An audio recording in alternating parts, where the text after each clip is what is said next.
Debonair. Okay. What's good, y'all? Shout out to Notification Gang for hitting the like button. And if you didn't start yet, y'all really ones in it. I appreciate you anyway.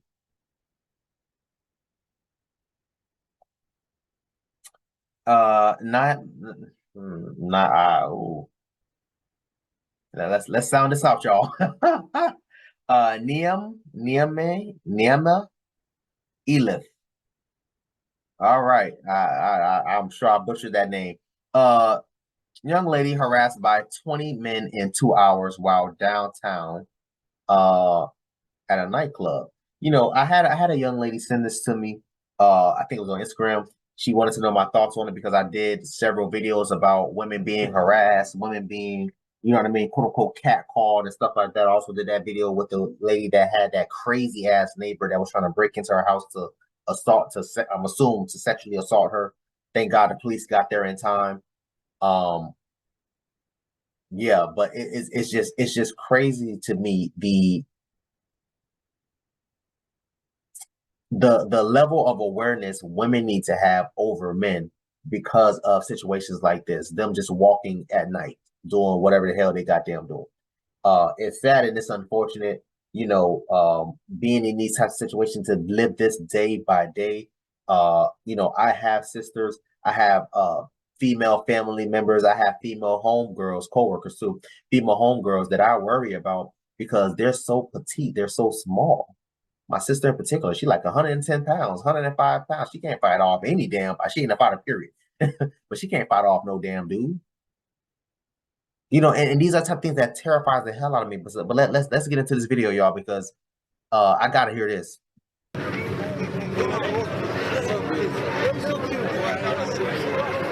This is the reality of being a woman alone at night. I saw you. I had to say hello. It's a problem all too many women will be familiar with. I don't want to scare you, I get it. So, I need me.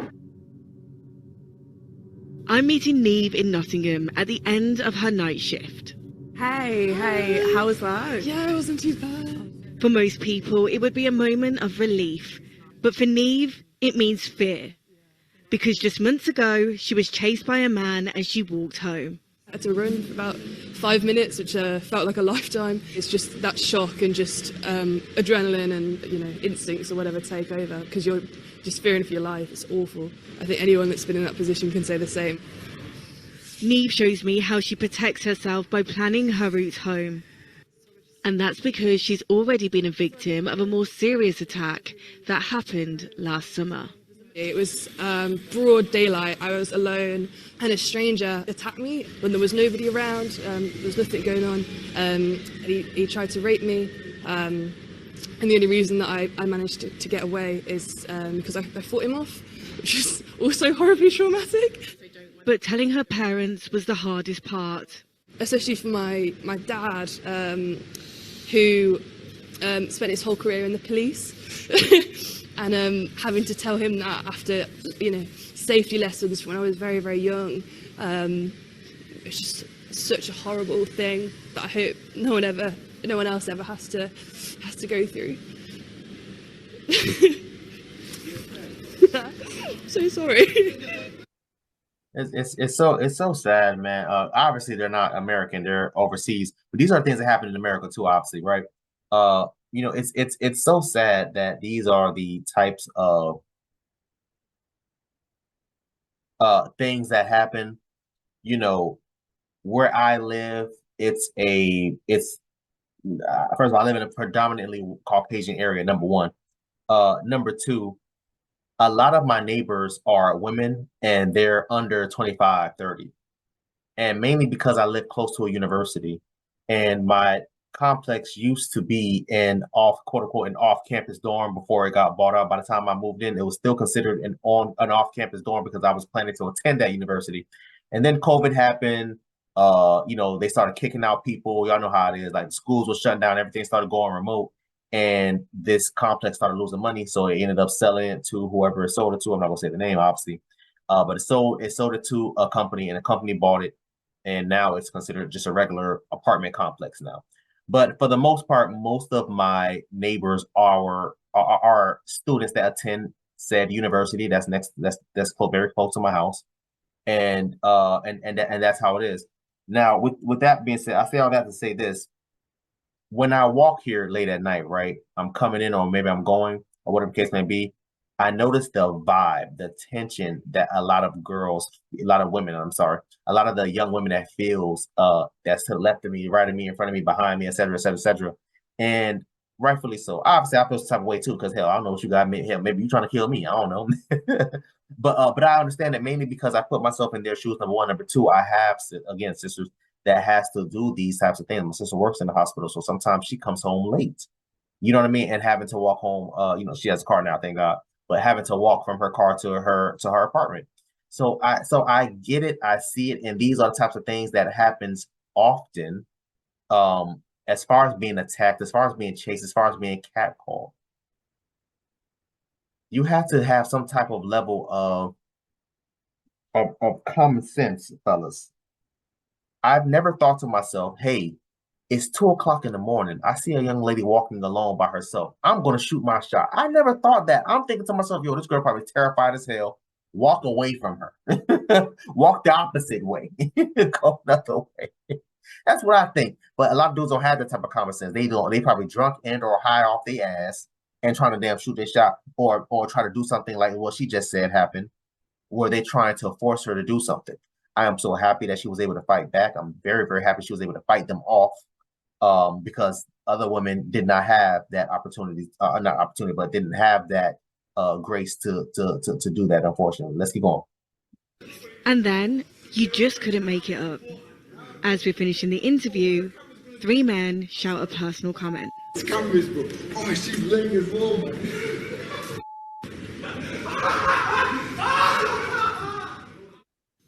These are not isolated incidents. Our research found more than 8 out of 10 young women feel unsafe walking home in the dark. Over a third fear for their safety going into a gym alone. And over 6 out of 10 feel unsafe on their own in a bar. What's going on here?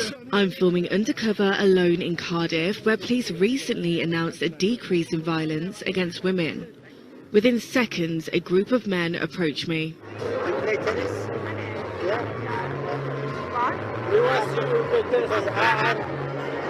I'm like a tennis teacher. I can give you free lessons if you want. Give me 3 lessons. For tennis. I love my friends. I'm your friend. Everybody. Anyone you like. This guy didn't respect my personal space. I don't mean to be rude or anything, but I saw you. I had to say hello. You look nice. I'm just trying to run my brand. That's fine. The guy in the black t-shirt sees me up ahead and speeds up to get next to me. And like many others, he overstays his welcome. I think I'll be okay. Are you sure? I'm sure. Are you sure? Thank you so much, Joe. Are you sure? Absolutely sure. It happens time and time again. 20 people approach me in just 2 hours. In our survey, it's clear that young women's concerns for their safety is still a huge issue. And from my experiences tonight, it's not hard to understand why. I showed my undercover footage. So, and these things is, to be fair, borderline, just random dudes shooting their shots. Some of those dudes was inappropriate. Clearly, the guy that came up and tried to touch her, stuff like that. Those are things that I don't do. First of all, late at night, number one, it looks like they're at some type of like a bar strip. Like, I don't know if y'all have ever been to like certain places like downtown Miami, downtown Atlanta, Vegas. Like, y'all know how they have them walking strips wherever, because there's like a lot of people. I'm like, God damn, it's so late at night. Why everybody outside? You know what I mean? But that's what Bourbon Street. That's what I was thinking about. Bourbon Street in Louisiana. I don't know if y'all have ever been there. That's what it reminds me of. But anyway. Yeah, it seems like a lot of just dudes that's just shooting their shot. Some of the guys is being inappropriate. Clearly, that dude that came up again, that grabbed her, stuff like that. I can't do those types of things. I can't ever be that bold. I don't ever want to be that bold. But you have to have some level again of common sense. It's late at night. What did she just say? Hey, how you doing, ma'am? You know, do you mind if I talk? I'm just trying to find my friends. Oh, okay. I'm sorry to bother you. Have a good night. End the conversation. Take the L and keep moving. Dudes over there walking fast, speed walking, trying to grab her, trying to pull her. 5 damn dudes trying to holler at her. Come on, bro. Y'all can't. You gotta have some type of level of common sense when it comes to these types of situations. Like, come on, bro. Let's hurry up and finish this. Footage to new Home Office Minister Jess Phillips. You look nice. The new government has pledged to halve incidents of violence against women within a decade. We absolutely need to educate men, and as you know, the new Labour government has absolutely committed to making prevention through education. The reality is that this government considers violence against women and girls to be a national emergency, and a national emergency needs systematic change. And change is exactly what the members of a new women's-only gym in South Wales want. We had literally people queuing at the door to get in. The women here tell me what made them switch gyms. I've been in that situation myself, going into multi-sex gyms, just seeing them all working out, and I know as soon as you walk through the doors, they're all going to turn their heads, they're all going to have a look, and that just puts me off completely. So I'm very self-conscious now, so walking into a gym like that and people turning and looking destroys me. So obviously, like I said, I get panic attacks from it, and I've had to leave from a panic attack from going into a gym. Or whether it's at the gym or on a night out, as a young woman, it's always going to be a challenge when every day feels like a constant battle to keep yourself safe. Cree Horton, ITV News. Shout out to ITV News, man. Again, like I said, clearly not in America, but still, these are things that happen in America. You know, it's just really, really sad, man. You know, I wouldn't wish this on my worst enemy. Me being around a lot of women, again, women in my family, majority of my friends are females. It's baffling to me, man. Like a lot of the audacity. It's really the audacity, the entitlement. It's just crazy to think that, okay, yeah, I'm shooting my shot at this girl. I'm going to be able to. Nah, bro. When you're out here, really out here in the dating world, fellas, pay attention. When y'all boys are really out here in the dating world, man, you're not going to be able to shoot 10 for 10. That's impossible. Steph Curry can't even do that. You're going to have a lot of misses. You're going to have a lot of air balls. You're going to have a lot of bricks. You're going to have a lot of blocked passes. You're going to have a lot of blocked shots in general. That's just the way that this game goes. If you're not trying to be a part of that, get your ass off the court. Sorry. But yeah, it's just embarrassing. It's not embarrassing. It's just a goddamn shame that a lot of women have to go through this nonsense, man. I want y'all to comment down below. Let me know what you thought about this video, man. Thanks for watching. And until next time, please, man, be safe for